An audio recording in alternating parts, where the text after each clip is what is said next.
This might be it. This might be the moment Kimi Antonelli gets into F1 or Mick Schumacher gets back into Formula 1. But of course, before we get to that, we've got to address the immediate concern. The seemingly throwaway attitude towards the likes of Logan Sargeant that Williams seems to have, right as Kevin Magnussen threw him off the track as well, and potentially ended his Formula 1 career, it stands to jeopardise all of the goodwill that James Vowles and Williams has manifested since he took over at the beginning of last year. All of that talk of integrity, standing on their own 2 feet, not taking orders from Toto, ultimately, James will cave to Toto's demands and insistence in bringing Kimi Antonelli into the sport, not just next year, but maybe this year. Of course, this is all speculation. I want him to see the season out, but all this talk, it seems to stem from a certain little request made to the FIA, and it being confirmed by the FIA, of a special dispensation surrounding the likes of the young Italian. But of course, all the pragmatism that we've heard from James Vowles thus far, all the stuff that's been going down at Williams, the changes in personnel and the way they do things, it's necessary if they want to stand a chance of being competitive in 2026. But in the here and now, the overall tone is growing ever more negative. It just feels like Logan Sargeant is being treated as some kind of accessory, that no matter what he does, it won't be good enough. But you've got to look at the season so far. He's barely had any opportunities to do so. I heard the radio message after he crashed, where apparently he bit his tongue, and he immediately asked the team, "What did I do wrong?"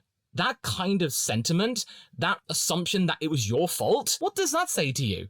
That's all the telling. And time again, the crashes of Logan keep coming up. You get Ralf Schumacher telling Bill that Logan cost too much money for the team through his accidents. That might have been mostly true last year, since last year's World Destructors Championship, Logan did top the billing. But when you look at this year so far, thanks to the work of Base Pro 24 Chevy, you will begin to realise that, wait a minute, I don't see Logan Sargeant's name at the top of the roster. Instead, it's his much more experienced teammate Alex Albon being Williams' biggest drain on their wallets, Logan's damage from Suzuka being his only notable estimated repair bill, whereas Albon's Melbourne crash clocked over $1 million, racking up just over double that in the first 5 races of the year. That's something that not many people are paying attention to, because last year as well, Williams also had to deal with Alex Albon crashing. I think the 2 instances are of course the Melbourne one, as well as the shunt he had in Monaco, but that was overlooked by the fact that Checo crashed at the same corner. Yes, I am aware that this list is not official. It's an estimate, but it gives you a general idea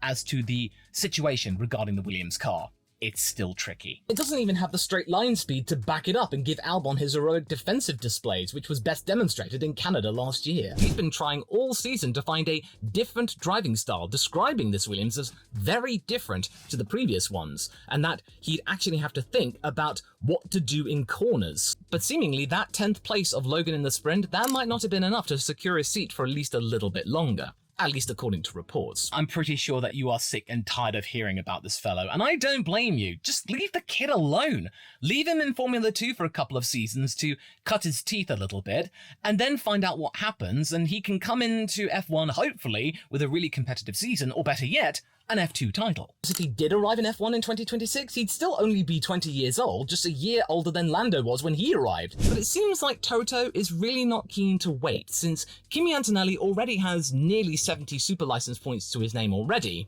and those points do expire. If the rumours are true and it actually is accepted, then does this mean that Kimi Antonelli might be racing in Imola for Williams and replacing Logan Sargeant? He has been testing there extensively over the last few weeks in different Mercedes cars, and now it's come to a head with this information from Automotor and Sport as to what his next step of training will be. It's coming down to this, a showdown between Kimi Antonelli and Mick Schumacher. Really? Mick, one of the 2 Mercedes reserve drivers, the other being of course Frederic Vesti, is supposedly being used as a barometer to gauge the speed of the Italian at Silverstone sometime this week. And even though Mercedes is conducting this private test with Toto maybe overseeing it, Toto is also really quick to say that this is not of their own doing, that Mercedes did not make this request. And he was also saying that, well, this is completely ridiculous. Kimi was only in a Formula 4 car 15 months ago. Why would we rush him into Formula 1 now? He needs all of the time. Whilst also saying that sometimes Mercedes might need to take drastic measures in order to get back and be competitive again, which might of course be putting in a young potential Max Verstappen into the seat and then seeing what happens. Just don't trust what Toto says regarding Kimi. So it must mean that Williams was the one to make the request and not Mercedes. Sure they did. Okay, just remember, Toto still has a connection to Williams. It could easily be Val's acting on Wolff's behalf since, many people consider Williams to be the Mercedes B team, even though I thought James was doing his best to avoid that thought and assert the team's independence. I'd be extremely disappointed, and also, it would be cutting off for a good 2 or 3 years any potential for the Williams Academy drivers to get into Formula One alongside Alex Albon or somebody else. What happened to Franco Colapinto and Zach O'Sullivan's progression?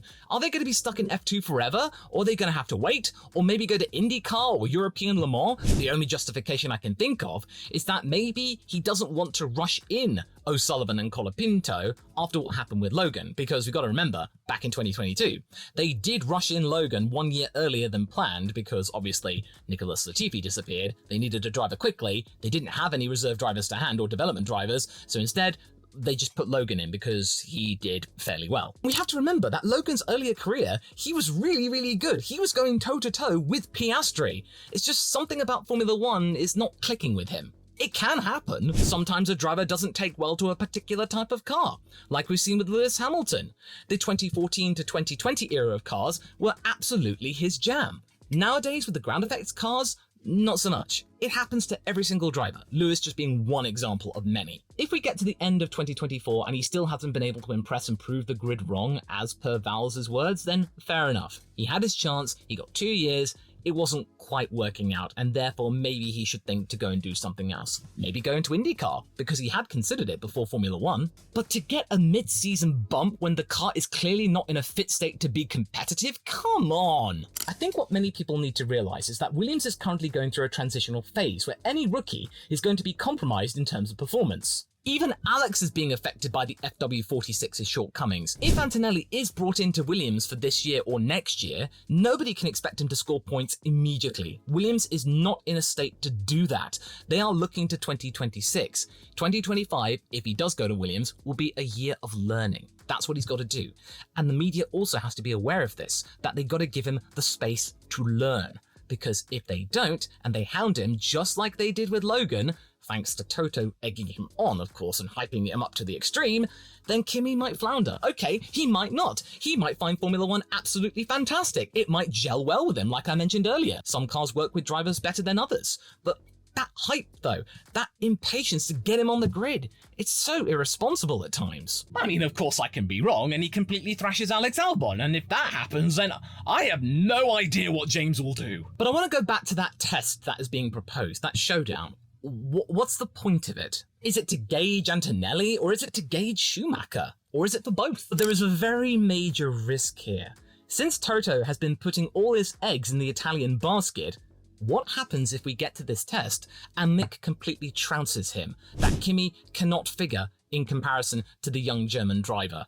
What will happen next? Toto's gamble will be seen as a little bit of a laughingstock. The talks of him going to Mercedes would be completely unfounded, and that maybe instead Mick might have done enough to maybe convince Toto to put him in that seat next to George Russell. Now, of course, I am completely aware of what Carlos Sainz is doing in the driver's market, but the talk seems to be more and more leaning towards him going for the Red Bull seat, and that's probably been emboldened by Checo's weird dive bomb and drop in performance in Miami, and Daniel Ricciardo's surge to glory in the sprint and then falling off completely in the race. There's a lot of ebbing and flowing going on there, and I think Carlos is trying to capitalize on that, all the while completely shunning Audi, reportedly, and therefore they might go looking somewhere else, and I can easily see Carlos not having a seat next year because of his plan. Kimi Antonelli trounces Mick Schumacher, then it's no problem. Kimi gets the seat for next year, there you go. Okay, that's all very well and good, but then what happens with Mick? Because last year, Mick Schumacher was Toto's big hotness, now it's Kimi. What do you do with Mick? Well, you've got to give him something, and he really is showing what he can do in the World Endurance Championship with Alpine.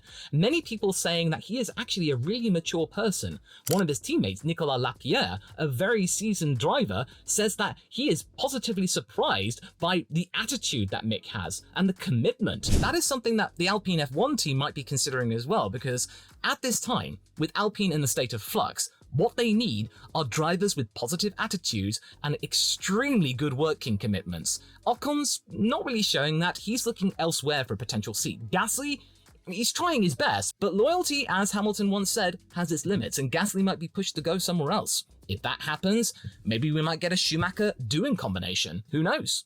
But then if Schumacher does beat Kimi Antonelli, then what? You can't put Kimi in the Mercedes car if Schumacher has proven over the course of a long test session that he's more consistent, he's faster, he should be, by all accounts, more justified and qualified and deserving of that seat next to George.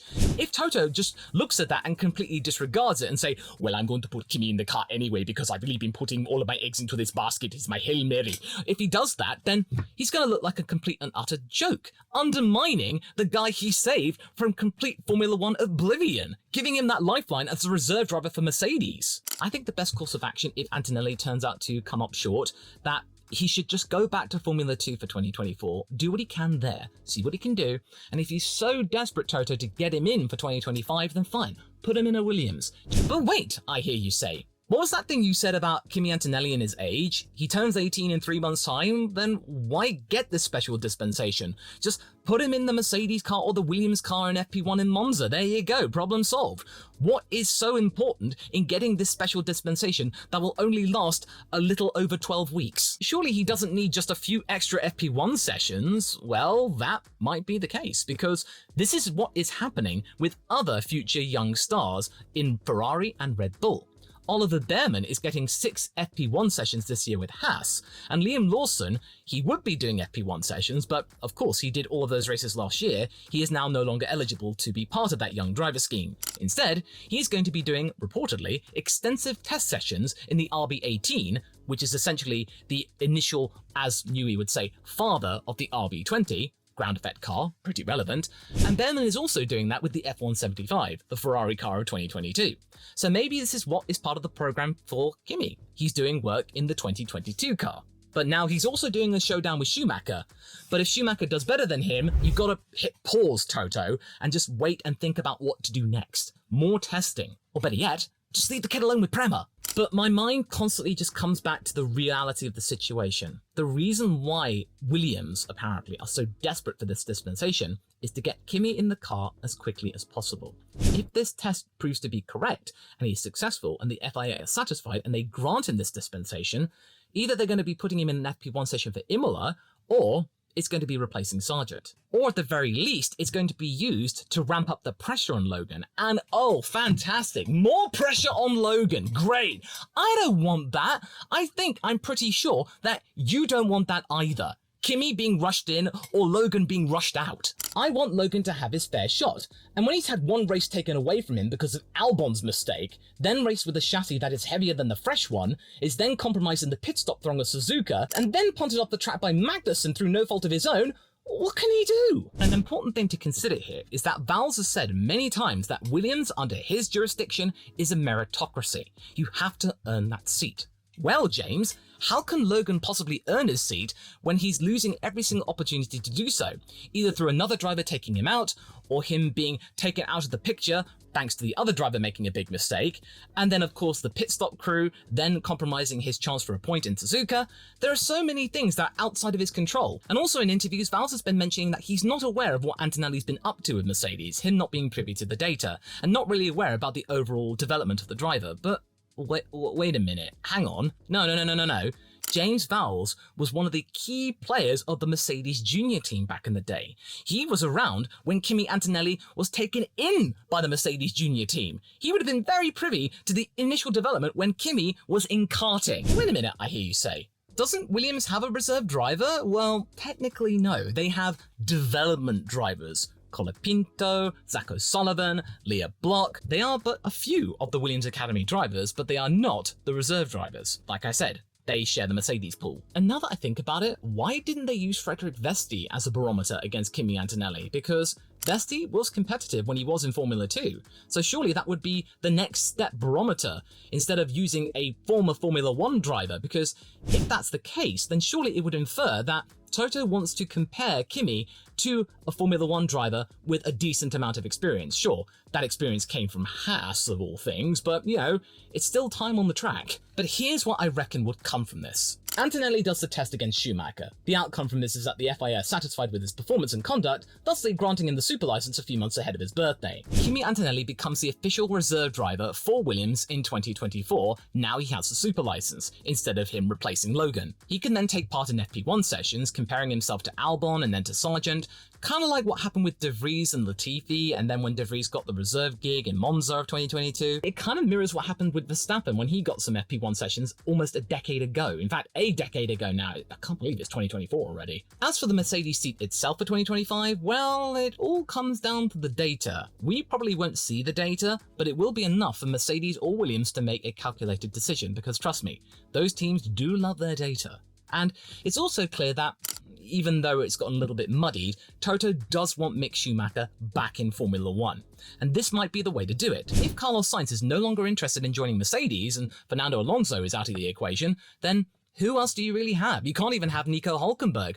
All the options are filling up fast with all of the other drivers going to all of the different teams. So now maybe they might have to rely on Mick Schumacher if Kimi Antonelli doesn't quite cut the mustard. So I think you can imagine that this is giving Toto an extreme headache. That if Kimi ends up slow and he gets the seat in Mercedes anyway, then it will completely throw Toto's gambit into question. The smoothest outcome, I think, for Toto would be this, that Mick Schumacher does get the seat at Mercedes alongside George on a 2-year contract, seeing what he can do in 2025 and then in 2026. You have that continuity with a relatively experienced driver. All the while, Kimi Antonelli can be part of the Williams development drive, and then in 2026, if Williams does turn out to be really competitive, Kimi can make the most of it and show what he can do. And if Mercedes prove to be even better, which according to the power unit data seems to be the case, then maybe Mick or George might move on perhaps to another team. Or maybe Mick might do a driver swap or something like that, or George might go somewhere else, who knows. But Kimi will then get the call up to Mercedes, of course. Or I could be completely wrong, and Williams is even better than Mercedes, and then Kimi can just stay put. But that's probably not going to happen. Or it could if the rumours are true and Adrian Newey is considering a return to Williams. Man, if that happened, what a huge upset! But if that does happen, it will all be at James Vowles' expense. If he ends up with a Mercedes reserve driver or a Mercedes junior driver driving alongside Albon, then what does that say? It shows that the Williams Academy has still yet to mature, that his own desires and future of the team might be brought into question, that Toto still rules the roost. And I know that sounds really, really sad, but it's true. The relationship between Williams and Mercedes is a lot closer than either Aston Martin or McLaren. And in fact, Aston Martin, they won't be partners with Mercedes in a couple of years' time. So Williams' involvement with Mercedes will be more important than ever. If Antonelli does turn out to really prove people wrong and he is really, really good and he is really, really quick, then he'll get the seat for Mercedes in 2025 because considering they're not at the top anymore, there's less of a risk. And then Mick Schumacher will be brought into Williams to partner with Albon to be part of the development drive because, as people have said, Schumacher's work commitment is extreme, and I personally think he was responsible for getting that double podium of Mercedes in Spain because of all the work he did in the simulator. He could be a really good person to help develop the team into a different type of force for 2026. Schumacher and Albon together?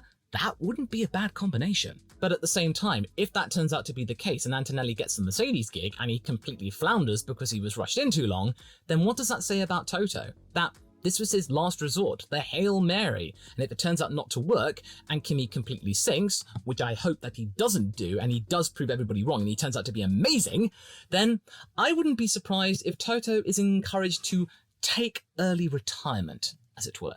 As for Logan himself, I'm getting a sense that he's sharing a similar status in the team that Kevin Magnussen seems to find himself in at Haas. Not part of their future. The team is changing around them. They're metamorphosing into a different kind of entity.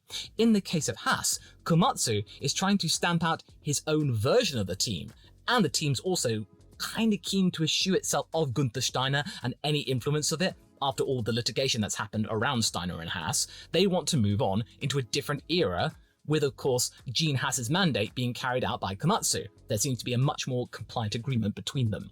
In the case of Williams, it's a necessary step for them to change and modernise. That, of course, is legitimate and justifiable.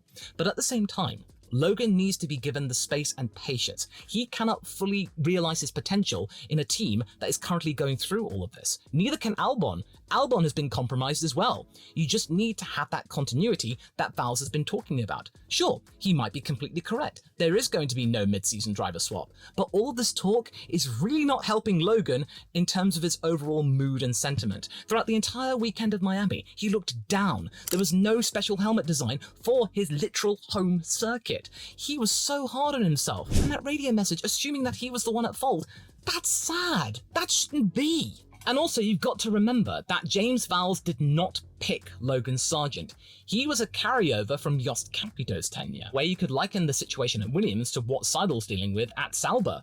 Bottas and Zhou were not his selections, and Vowles has done his best to make do with what he had, as technically he was part of the Williams Academy, but alas, that patience might be wearing thin. That maybe Logan isn't part of the future of Williams, and that maybe in order to make that the case and change and evolve quickly, then they need to eschew that part of Williams that wasn't really quite gelling well. And even though he's been talking about no driver swap happening, we've got to look at what's happening on the track and the way that Logan feels in the team and what happens. As my wife says, actions speak louder than words. Much like how I would wish Carlos to take action regarding his F1 future now, or else he might find himself without a drive for 2025. Something of which I tackle in this video that you can go and watch right now. Seriously, Carlos, you're running out of time. Pick something!